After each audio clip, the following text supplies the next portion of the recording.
AITA for reporting my supervisor to HR after discovering he'd been faking his qualifications for years.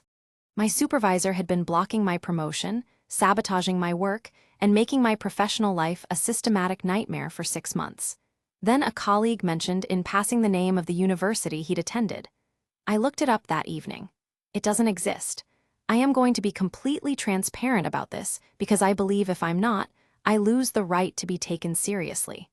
My supervisor, Derek, had been at the company for 2 years before I joined. He was average at the job, but excellent at performing competence in front of the people who mattered. Within a month of my starting on his team, it was obvious he felt threatened. I was faster. My outputs were better. 3 senior colleagues had started coming to me directly for input rather than routing through him, which I had not encouraged and did not know how to stop without making things worse. For 6 months, Derek ran a deliberate, patient campaign to damage my professional reputation. He excluded me from key meetings and then highlighted my lack of awareness of the decisions made in them. He gave me contradictory feedback on deliverables, praised a piece of work to my face, then told management it wasn't up to the required standard.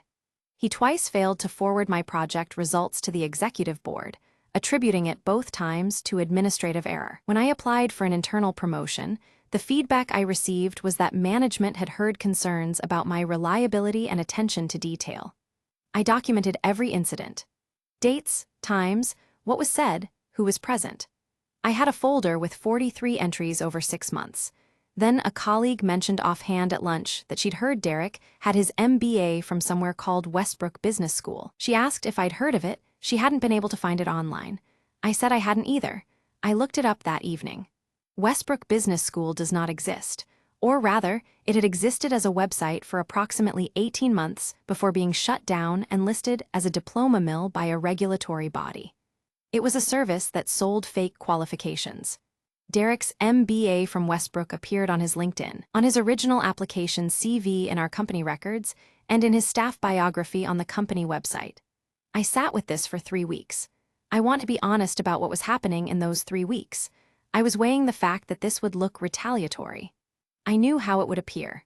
I also knew that a man with a fraudulent MBA had been making consequential decisions about real projects, real clients, real budgets, and real people's careers, including doing deliberate damage to mine, while the company believed he held a qualification he had purchased from a fake website. I went to HR. I brought 2 folders. One was my documented record of the targeting. The second was my research on the credential. I stated explicitly that I recognized the appearance of retaliation and asked them to investigate each issue independently and on its own merits. Derek was suspended the following morning. The credential was verified as fraudulent within 2 weeks. He was dismissed for gross misconduct within the month. Am I the asshole? Update, 2 months later. Derek was dismissed, and the credential fraud was referred to the company's legal team.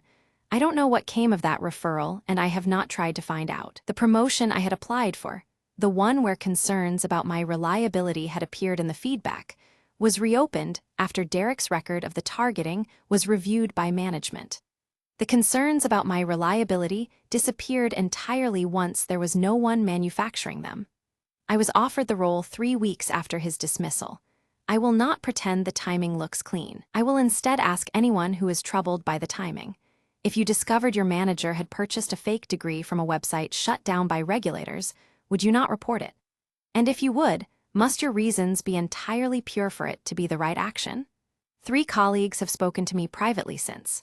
One woman who had been on Derek's team for 4 years told me that she had spent those years being told her work wasn't up to standard. She said when she found out about the credential, she sat at her desk and cried, not from relief but from retrospective fury at every meeting where she'd believed him. The thing I still lie awake thinking about is the 3 weeks I spent deliberating. I don't fully know what kind of person I was in those 3 weeks.